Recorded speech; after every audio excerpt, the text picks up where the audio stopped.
rritje për $1 milion. Kur do të reformohet rëndësisht sistemi gjyqësor? Kur do të dëshirojmë sinqerisht, do të punojmë poshtë sinqerisht për të arritur këtë reformë. Që do të thotë se në aktualisht nuk dëshirojmë? Po mendoj se nuk ka kapacitet të dhënën maksimalisht për të arritur deri në pensionimin ton. Edhe 26 vite unë për shembull i kam, a do reformohet rëndësisht sistemi gjyqësor konform gjitha kritereve, kërkesave të faktorit të ndërkombëtar apo jo?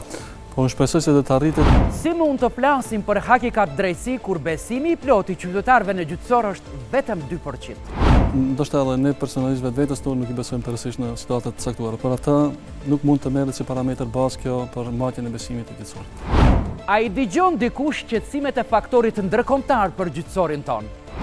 Duhet të dëgjojmë shqetësimet e miqve tanë, po në rend të parë duhet të dëgjojmë shqetësimet e qytetarëve dhe këto ndryshime dhe këto reforma të i bëjmë për interes të qytetarëve. Çfarë aksioni konkret pret faktorin ndërkombëtar nga ekzekutivi për gjyqësorin? Fillimisht presin përkushtim serioz të pushtetit kryesisht ekzekutiv në vendin tonë dhe të shohin se kanë synimet e sinqerta. Çfarë sfida dhe përgjegjësi presin gjyqtarët dhe anëtarët e Këshillit Gjyqësor në vitin 2026?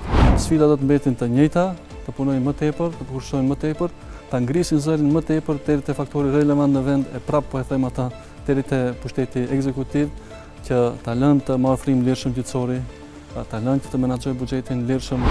A garanton propozim ligjin për Këshillin Gjyqësor rritje të efikasitetit dhe besueshmërisë në gjyqësor? Ndryshimet e reja në ligjin për Këshillin Gjyqësor janë minore dhe nuk do të kenë ndonjë efekt të theksuar në përmirësimin e gjendjes. A kërkohen para për rritjen e pagave të gjyqtarëve apo për funksionimin normal të gjyqësorit duke siguruar staf dhe pajisje të mjaftueshme? Ajo që është më alarmante është intervenimi me staf profesional dhe staf teknik në gjykata. Përgjigjet më të hollësishme sonte në 1+1 jep ish antari i Këshillit Gjyqësor Milazi Mustafa. Na ndiqni në TVM2 dhe TVM2 Sat.